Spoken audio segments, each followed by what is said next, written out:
And either today or yesterday was the 51st anniversary of Hayek's receiving the Swedish Reichsbank prize in honor of Nobel. So it's called euphemistically a Nobel Prize in economics, but it's not, because it's a separate. Yeah. So there would be the 51st anniversary. So that's more or less today. So there's momentous for me being here. Okay, so we talked about social order and trying to find ways for people to live peacefully together, and how markets and private property are important in terms of helping deliver social order, and as a bonus, some encouragement for moral behavior, and behavior that's, satisfies some concepts of justice. So tonight's a little bit different. We're going to talk about how political power is used to prosecute wars, which goes against, libertarian or classical liberal principles is a general idea. And of course, I don't have a perfect answer. I have I try to make a somewhat moral argument against war, which is not very difficult. And I think most people would accept that. But then you say Gaza or Ukraine or the Battle of Britain or whatever. So we find justification somewhere along the line. But what we do know is that war disrupts our a possibility of a peaceful life together, and is against human liberty as a matter of principle, whether it's conscription. I lived under the conscription in the United States. I was compelled to serve 2 years in the military. I was made a slave of the state for 2 years. Well, actually I escaped it somewhat, but that's another story. Now, so this is a very pregnant statement. And it's attributed to Randolph Bourne. So, this is what the state in its glory is waging war. It's where it has the most power over us. And, we tend to submit to the demands of the state. We have in the past. Liberty is forcing some people to act on behalf of others or to serve the interests of others. Now, one of my, again, kind of covering what we talked about the previous two meetings, one of my, for social order, we need law, rules. Many people, when I say law, I usually mean rule of law, some metaphysical concept of rules. Many people use law and legislation, that is, legislated rules, as equivalent, but it's not. For me, legislative rules can be anything that the legislature, the Congress, decides. So for social order, we need some sort of broad guidelines. For survival in a free society, we need free markets. And for thinking ahead, providing the future, we need entrepreneurs.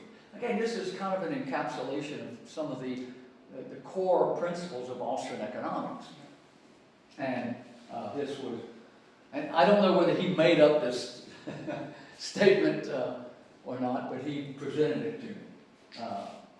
Now, so what we're going to look at is the nature of political power, basically. And last night, I ended with a discussion that suggested that political power is really the biggest threat for human liberty. Economic power is transient by comparison, whereas political power is very difficult to contest, to escape. But economic power, you can escape it by staying out of the market, unless, of course, the government may force you to or limit your options. But in a competitive market, you can escape economic power. Economic power will be dissipated, it will disappear, it will be contested. And contesting political power is very difficult. I mean, look what happens in Argentina with Javier Milei. He's contesting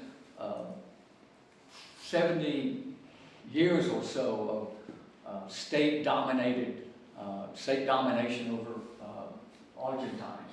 So what we find is that throughout, I mean, any modern democracy has seen over its life an expansion of political power and a tendency for it to be centralized. Now, I'm a little bit more sensitive to this idea of centralized political power because when I was a child, the political power resided in the state capitals. I'm from Georgia.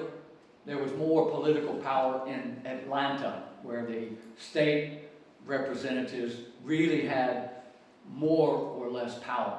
And over time, it shifted to Washington. When I was a child, nobody went to Washington except to view the monuments. Now, all the lobbyists are there. It's a recession-proof city because there's so many people living there. Is democracy a cure or a cause for this sort of problem that I would suggest, this expansion and centralization of political power? How does this giving the state more power impact upon our freedom of life, our freedom to choose our life purposes, to accomplish our life purposes? Now, again, what we're going to start with is, what influences us to act and interact among ourselves? Well, the first, of course, is political governance. Now, as we all know, we give governments the monopoly over the legal use of violence. And that's what distinguishes the state from any other institution. They have a monopoly over the legal use of violence. So they can incarcerate, they can jail us, they can put us in prison, they can use force against us, they can kill us. Now, the other sort of, in a way, it's kind of a binary choice. Outside of the state, then we have voluntary action. So, and the individual is sovereign. So our concern is not with national sovereignty, what are the borders, how do we collect taxes or whatever the state may be doing to justify itself, as opposed to individual sovereignty, the integrity of the human being. So we either have force or we have choice. Because when there's force, there's no choice. You act because you have to, or you believe you have to. You don't really choose to act, you're forced to act. Whereas in the market, you decide to act, or not. So we're looking at that sort of contrasting political power with purposive human actions, human choices.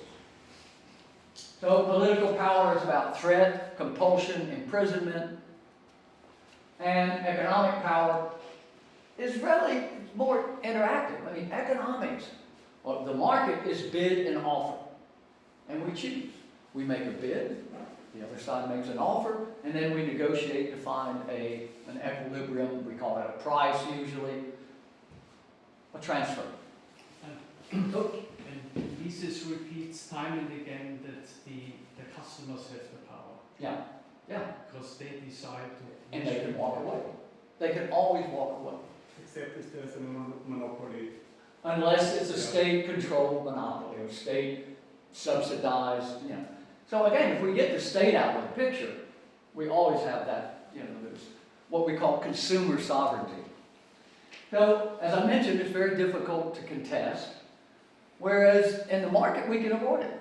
Jeff Bezos is very rich, but I don't have to buy from Amazon. I can walk away. It tends to be permanent. What government gives up power once it accomplishes or receives it? In the market, it's contested. I mean, there's shame, there's all kinds of, every country I've lived in, they have their own competitor to Amazon. There may be Amazon too, but then there's a local, like in India or China or Indonesia, Thailand, wherever. Legal use of violence, whereas markets work based upon cooperation and consensus. Now, again, these are really stark differences. So if we're wanting to solve problems, are we going to be better off giving politicians and bureaucrats a power that they will never relinquish?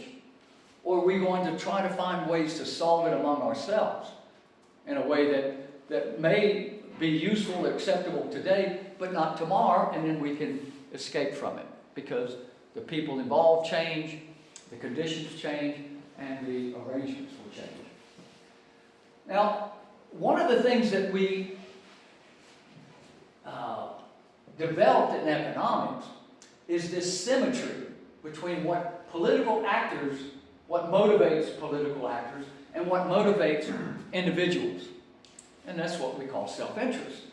So we no longer have any reason to pretend that political officials have our interests first in mind. What they have first in their mind is just what I have, self-interest. They want their children to go to a good school. They want to have a comfortable family life. They want to have whatever, just like I would. But the difference is they have access to mechanisms, police, army, tax collectors, whatever, in order to accomplish their goals. And whereas I don't. I have to satisfy you, I have to make your life better for my life to be better. They can simply say, well, you have to do this. It doesn't matter that your life becomes worse. So what we have in politics is what, in game theory, we would say is a negative-sum game. A winner and a loser. Whereas in the market, it's a positive-sum game. I can only gain if I make you better off, or you'll stay away. So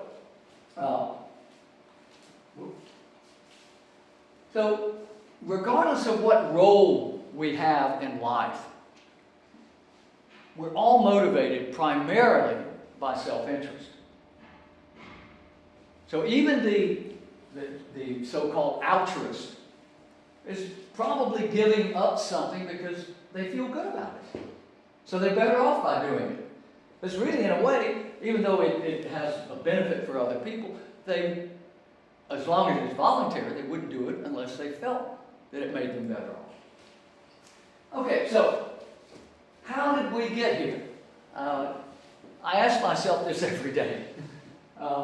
Because we would never, as I keep saying, modern democracy was about protecting human liberty and private property, not about redistributing income or wealth. But the primary action of governments now is redistribution. So we fought against the divine right of kings. Remember that? You studied that? Franz Joseph, whoever, or whatever, emperor you might have had at one time. They had a divine right. It was given to them by God. This was a belief.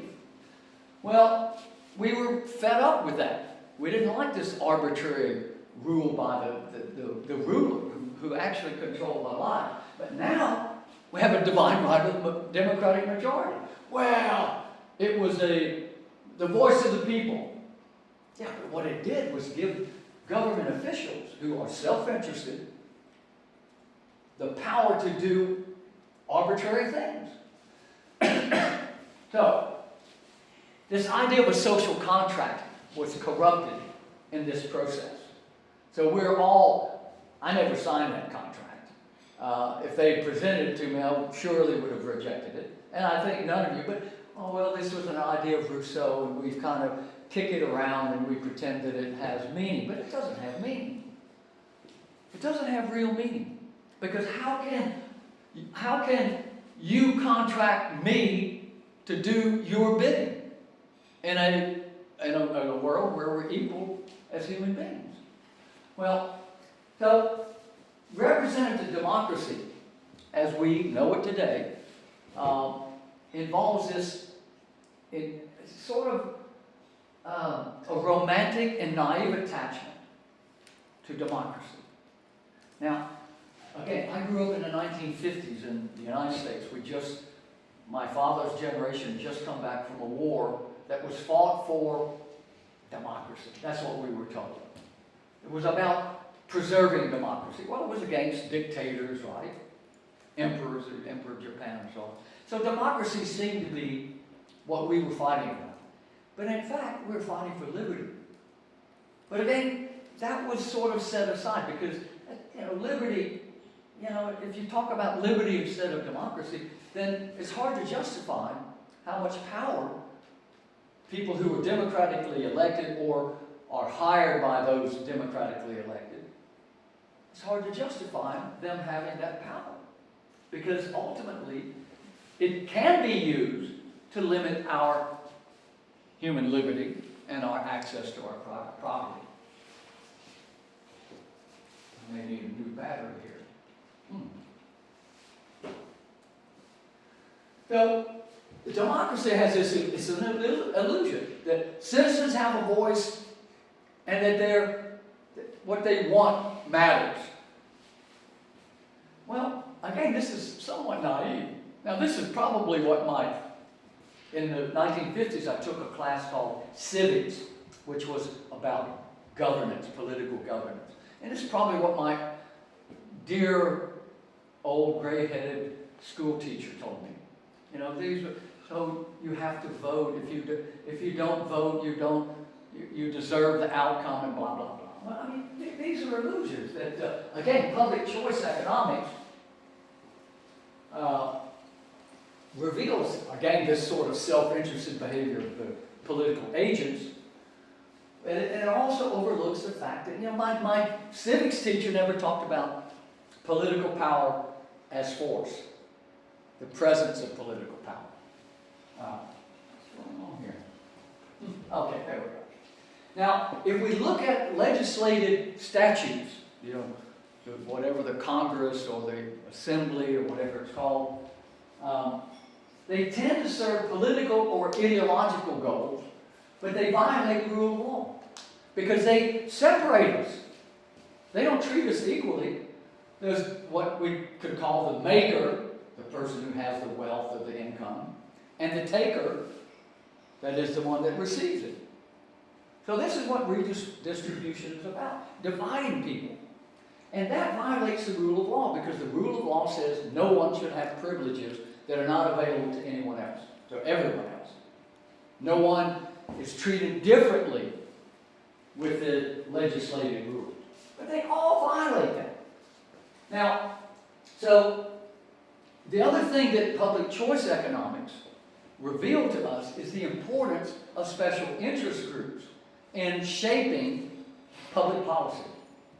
So we believe that public policy is decided by the majority, when in fact it's the most active lobbyist or special interest group that's delivering, like pharmaceuticals in the United States. They donate money to all the congressmen for their re-election or for their election. They give them, besides financial support, other support. Or farmers may give them votes as a block. So the farmers will have a much bigger impact on public policy than I will, or than all of us here. Because, farm policy, I don't even know what it is. I'd rather know about the football scores. Most citizens are not very well informed about the sausage making that goes on in these legislatures.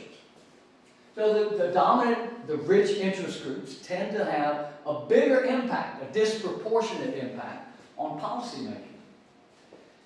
And here we get to our discussion here. Wars are really a pretense for more state power. And this is what it's been about. World War I and World War II, in many ways, were fought as a way of getting rid of young men. Because young men, if you have economic turmoil, young men go to the streets. It's not the young women or the old men. It's the young men who they're not married yet, they don't have kids, maybe they can't find a job. They're young, they like to fight. Oh, kill them off. Or let the Germans kill them off, or let the Russians kill them off. And it solves that problem for a while. So we have to be alert to this, because this is what I think Xi Jinping may decide is the way to solve the inevitable domestic economic problems that China will face sooner or later, and he'll start a war in Taiwan to get rid of because of the one-child policy, there's lots of single men that will be unemployed, and they're ready to go on the streets. So, okay. Now, when it comes to the left, so-called, what we call the left, the socialists or the left progressives, we call it in the United States, they say, well, we're against war, except, well, we use this, the moral equivalent of war. When we want you to do something that's against your interest, we pretend like, well, this is just like war. You have to give up your rights. You have to give up your income. You have to give up your life. And you have to, be disciplined. But they still use this image. But they pretend to be, about, political power, being against political power. So what we have, war is really a pretext. So we have a war on poverty. This is a term in the United States. It's not accidental that they use a war on poverty, because they want, okay, we're all together in this. A war on drugs. A war on excuse me, terror. A war on cash. Cash?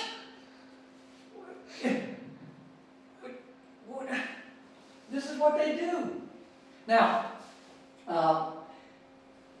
if you read historically, there were lots of religious and philosophical discussions about a just war. In other words, when is it justified? When is it acceptable? Now, I'm talking about not simply I'm not talking about personal self-defense. I mean, that is probably fairly unarguable that you defend yourself if you're attacked personally.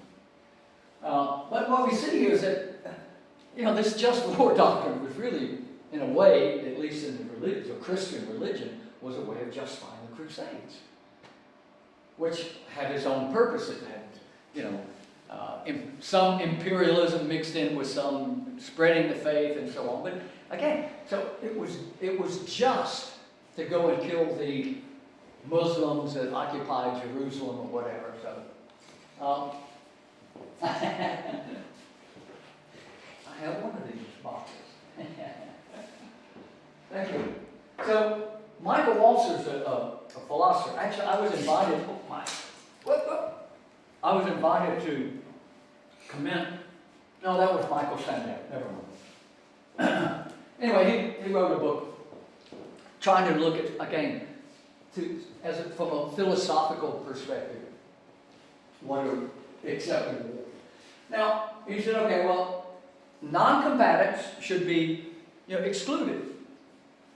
But in fact, what we have now is what we call total war. The British in firebombing Dresden, the Americans firebombing Tokyo.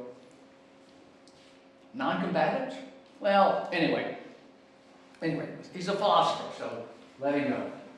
And he said, well, you should have, whatever you do with the military should be proportionate to the ends. Well, anyway, he's a philosopher, it's okay. Proportionality. And if non-combatants suffer, well, that's collateral damage. Anyway, he's a philosopher. He doesn't live in the real world. Combat is permissible. It must not be unconstrained, and it should have some moral motivation. What do we make of this? I mean, what wars are really satisfying? No humiliation of losers. The Versailles Treaty, humiliating the Prussians, well, the Germans. Right? This was, said to be part of the Second World War. Now, of course, he's sanitizing, well, he's philosophizing. But I don't find this very satisfactory. I mean, I don't know if you've read he updated it, I think, in 2015, but it's still the same basic argument. So we're trying to find some sort of moral justification for killing people and for turning our own people into more or less animals that really don't have a compassion for that piece of meat that they're destroying. And it's all about advancing not individual goals, but in fact, political goals. So it's really naive to think that we can have a war and then people will limit what they do. You know, once all bets are off, once you allow people to kill each other, some people, I mean, you probably heard about or read about prisoners being shot in the back because they was revenge for shooting my best friend. War is a very dehumanizing activity, and it makes us worse as human beings. But we're doing it not for ourselves necessarily. We're compelled to do it, we're drafted into it, or we're lied to saying that this will advance our individual interests.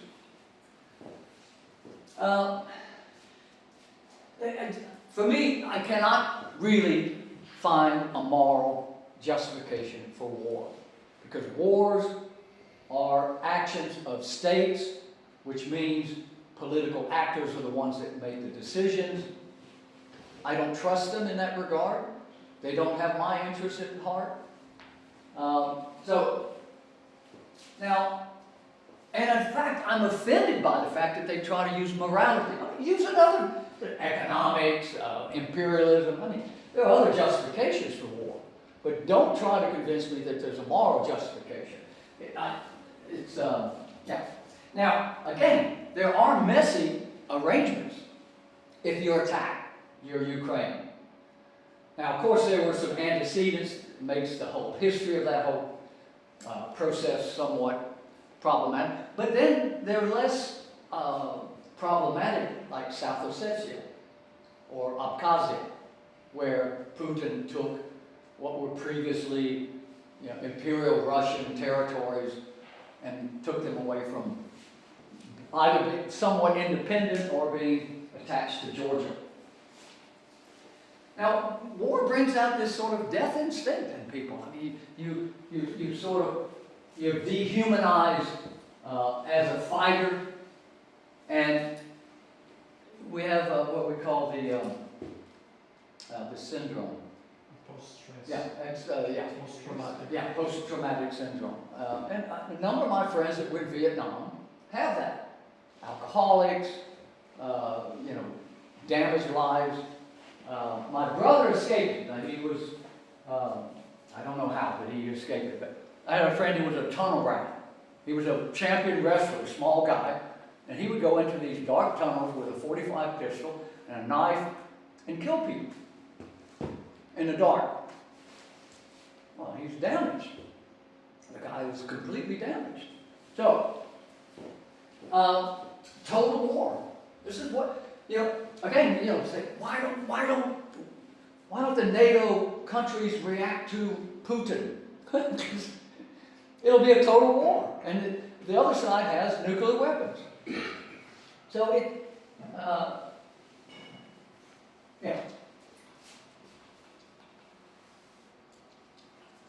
So what we have with wars is moral mayhem. All the idea of morality goes out the window once you take up that weapon and go out in the field and have to kill to be killed. There's no morality in that. And prudence, which is something that we see as a desired attribute in our fellow man, in our daily actions. Not during the war. Now, of course, it's always one-sided. They are the villains. We are the good guys. And of course, even in the wars that are, history is written by the victors. So you always make yourself look like you were in the right. But firebombing Dresden, firebombing Tokyo, dropping atom bombs, You know, if America had lost the war, or if the Western Allies, there would have been show trials, maybe in Nuremberg, against them. And they would have been hung in the same way. So, you believe in what you have to believe in it, right? Because you're committed to it. Or your family, your father, your brother. So, again, there's no justice in this. I mean, you're stripped of your empathy. Now, there were these stories of, like Christmas Eve, the German trenches, the British trenches. They met in a no man's land, and they drank schnapps, and they sang carols, and the next day they killed each other. So they had empathy for like 45 minutes, and then they became animals again.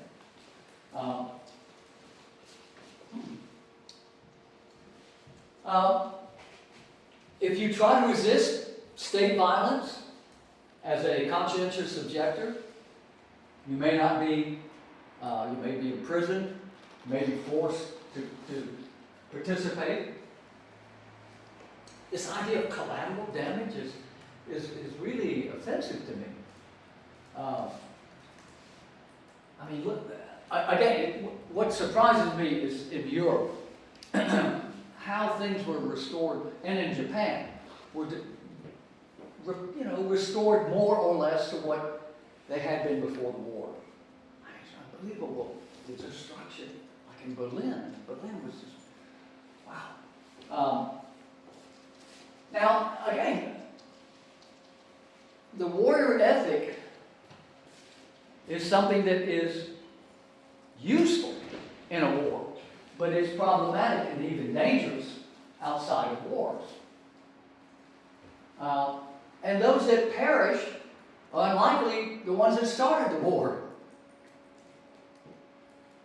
It's us. We're put on the line. It's not them or even their children. They maybe send their children to another country where they're safe.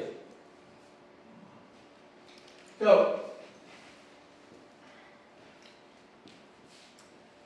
I'm a pacifist when it comes to state wars. I'm not a pacifist when it comes to protecting me, my friends, and my family. I'm a realist. I know that if I don't protect myself or my family, my friends, we'll perish. Now, you can say, well, but that's the same with the state. Well, I don't know. Now, Ukraine is a messy question, but, the Crimea was probably not meant to be part of Ukraine. Khrushchev transferred it. It was an arbitrary political decision. Sevastopol is the only warm water port that the Russians have. They view that as an existential issue. That's very messy. I don't know solutions, but so we do have a right to defend ourselves, but we don't have a right to harm people. Oops. Yeah. So if we engage in war, we find ourselves in a situation if we give up our rights to live peacefully, and they give up their right to live.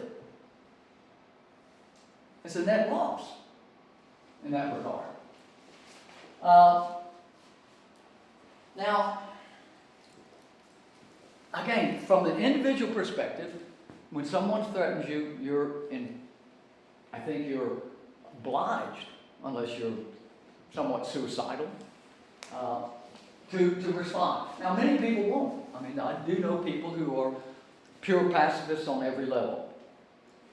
They're lucky they haven't been threatened, but so combatants become dangerous, and they'll be used against anybody else that resists participation in the conflicts. So it's as though the people who don't and are not involved in the direct war. Now, I don't know. Well, this will be a contentious argument. From what I understand, there are many civilians that are being killed in Gaza. Now, if you and I were in a war zone, or if I was in a war zone, and I had family, I would do whatever I could to get out, to escape. But they didn't. There may be doctrinal reasons, or there may be institutional reasons, because Hamas wants them there, so that it makes the Israelis look worse if some of them are killed. So they're kept there in a certain way for a political cause. The Egyptians won't let them out for whatever reason. They won't go through an Israeli corridor. They maybe don't trust them, perhaps. But they're staying there. It's got to be explained. Because normally, non-combatants will crowd the roads and take their meager possessions and get the hell out. But they're not. Very few people have left. So what we find is that the non-combatants in this particular case seem to be like a pawn, something that can be sacrificed for it's not a religious goal, because Hamas is really a political organization. Of course, they use religious sort of references, but I think they're basically a political organization. So, what we find is that, so in a way, the non-combatants in Gaza are not collateral damage. They're actually part of the struggle being fought between a political entity with a sovereign state. So it's, again,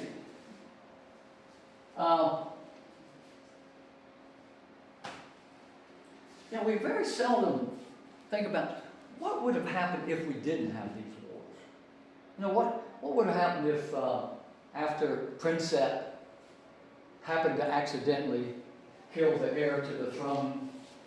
Would we have had war? I mean, people tend to say that this is what precipitated World War I, a Serbian nationalist murdering a member of the royal family. But we never say, well, imagine the world if World War I had never happened. Or if the Russian Revolution had never happened. Because Russia was on a reform path. The Austro-Hungarian Empire was on a reform path. Might not have been satisfied, wouldn't have satisfied everyone, certainly some Serbian nationalists or some other. But, look at the evil that was committed to prosecute these wars. So it's kind of a utilitarian argument, but now,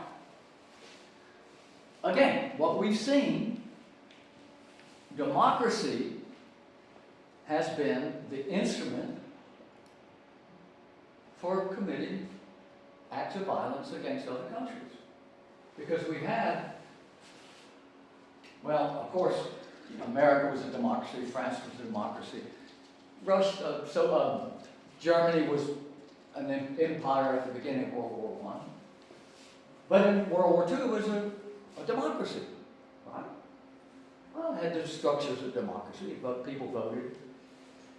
Hitler didn't receive a majority, but he was still part of that political process. He got a plurality, and they decided, let's let him have it because, he's not a very effective.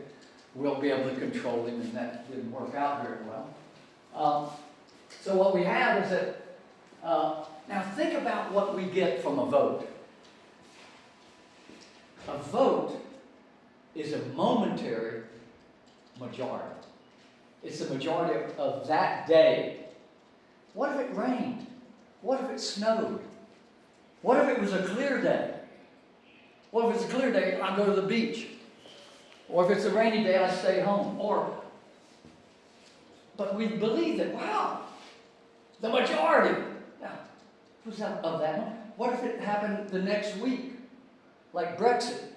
If Brexit had been a week before or a week after, we'd have had maybe different results. But we said, it was a majority, it was democracy.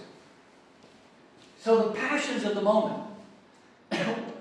One of the arguments I heard that Brexit went through is that the Brussels bureaucrats had decided that the British breakfast sausage, known as a banger, was not sausage because it had so much bread in it. How did you call that sausage? Well, I kind of agree with it, but it made the English mad. So, but we don't. So, if that hadn't happened, or if it had happened a week after, maybe Brexit would have been a different result. Well, but we believe, well, but no, it's nothing. Intellectual fashion of the day. Nehru lived in London, where he swanned around with all the socialists and communists. He went back to India after seducing Lady Mountbatten and introduced socialism. Because it was to be intelligent, you were a socialist. To have a heart, you were a socialist. So he made one of the largest countries in the world a socialist shithole until the 1990s. But it was an intellectual. Now, what if he'd been there in when Margaret Thatcher was, he would have been, maybe seduced by those ideas. No, but it was the intellectual fashion of the day, so here we are. The ideology of the dominant party. So, we have Labor parties, we have Socialist Party, we have Free Democrats or whatever, Republicans. If it's a dominant party, their ideology dominates the public policy arena. But we say, well, no. Democracy is not what we pretend it is. Perceptions based on expert authority. You think that the U.S. government would hire me to advise them on the nature of public policy and government interventions? No. They get an expert that says, debt doesn't matter, deficits are wonderful, tax the rich. They never have me as an expert. And the newspapers, or the media, would never question me because I would give a different perspective than the respectable experts that are mostly working for their sake. So we have this idea. Well, the vote. The vote was a momentary majority, ideological fashion, or intellectual fashion. So, I worked hard on trying to come up with that sort of phrase to describe what a democratic vote is, really. It doesn't tell us anything. It tells us all of these things. But it doesn't tell us the will of the people. The will of what people? The will, the understanding of the expert. So, legislative rules. Now, we should never encourage governments to pass laws against things we don't like. Because, lots of things that I don't like. I don't like perfume. Women shouldn't wear perfume because I have an allergic reaction. And I get people together and we vote on it. It's crazy what they can do. Now, the other thing is, having a rule against something allows the state to use violence if necessary. Now, there was a famous instance where, because the city of New York, in order to raise taxes, put a very high tax rate on cigarettes.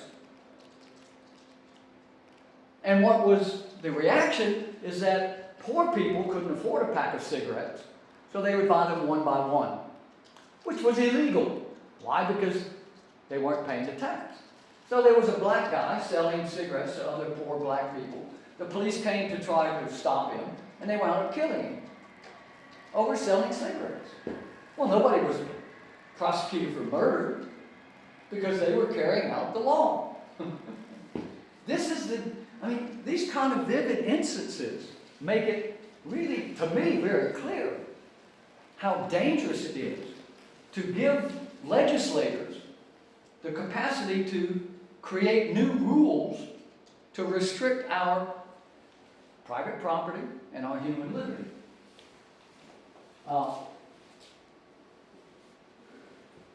Now, as I mentioned, I mean, these are momentary reflections, the vote, but it's permanent. The legislative statutes get bigger every year. They never say, oh, okay, this is the first day of the legislature, we're going to go through all of this and get rid of everything that we don't need anymore. No, they just keep adding. And we keep following. The rules are permanent. They tell us, well, it's a good choice because you asked for it. Who asked for it? Some people asked for it. Maybe the lobbyists paid for it. They influenced the outcome in a way that we didn't. So, can political institutions, that is, democratic processes, if you like, shape choices, reveal knowledge, create incentives so that there'll be public benefits? No. I don't think so.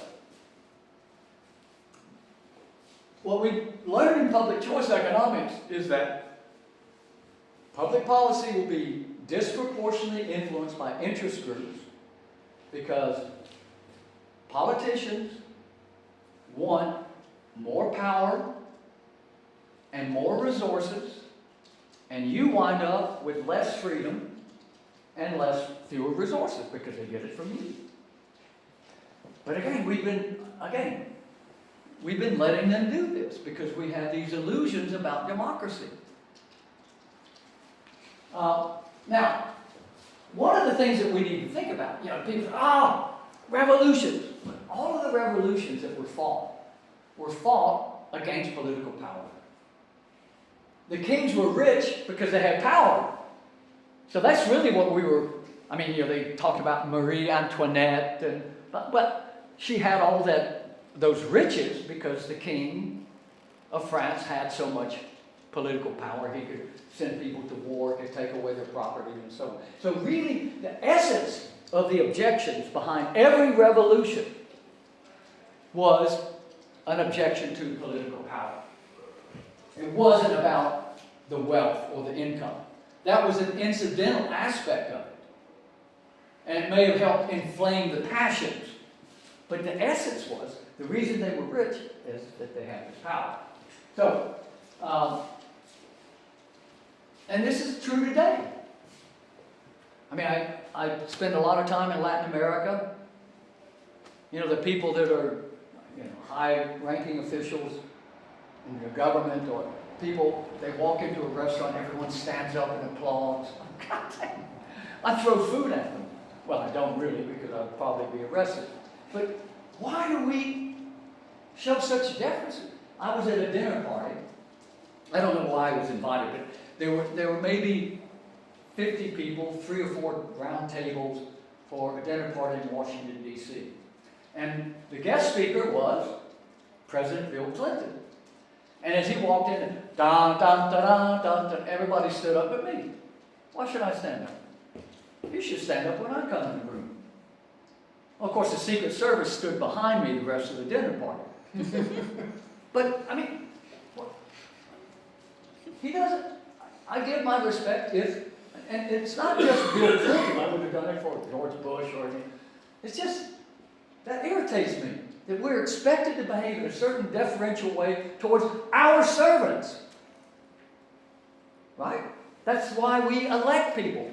So that they serve our interests, which is human liberty and private property. But they don't. Now, so what happens is that if you can take away from other people, then you can become economically dominant. But it has to be, or you can become economically dominant by cooperation. But what we see in the political frame is by using instruments of government. And there was one, and I think a lot of people who we would say are of the left, they believe that people are poor because people are rich. There was a famous song in the I think it was in the 1930s. It said, the rich get rich and the poor get poorer. They didn't say the rich get rich while the poor become less poor because things are advancing. can't make a song out of that, but the rich get rich and the poor get poor. So people connected that. Wow, the rich get rich because they're making people poor. No. Henry Ford wanted, I mean, how would Henry Ford amass his wealth if he kept people poor? Nobody would buy his cars. He had this idea, well, I'm going to pay my workers more so they'll buy more cars. They'll be able to buy the cars that they build. There's a very nice explanation of Thomas Sowell. Yeah. He says the mistake with this is that, for instance, students start poor, Yeah. but then they study and they might become lawyers or whatever and become rich. So, and this view, it just assumes that the poor always stay poor and the rich always stay rich. Even though there is just a constant movement of you know, the idea of the student as peasant, sometimes people don't, you know, get rid of that idea. You know, you say, oh, I'm a student, and maybe you're from a rich family or poor family, but you know, I'm struggling, and so once you're a lawyer, you keep this romanticized image with you. It's terrible. But anyway, now, the only way you can be rich in a market, in a competitive market, okay, without government interference, without subsidies, without protectionism, without monopoly, is to serve others. So, wow. I went through this one a little bit quicker than I would because we have to leave at 6, but now we have time for questions.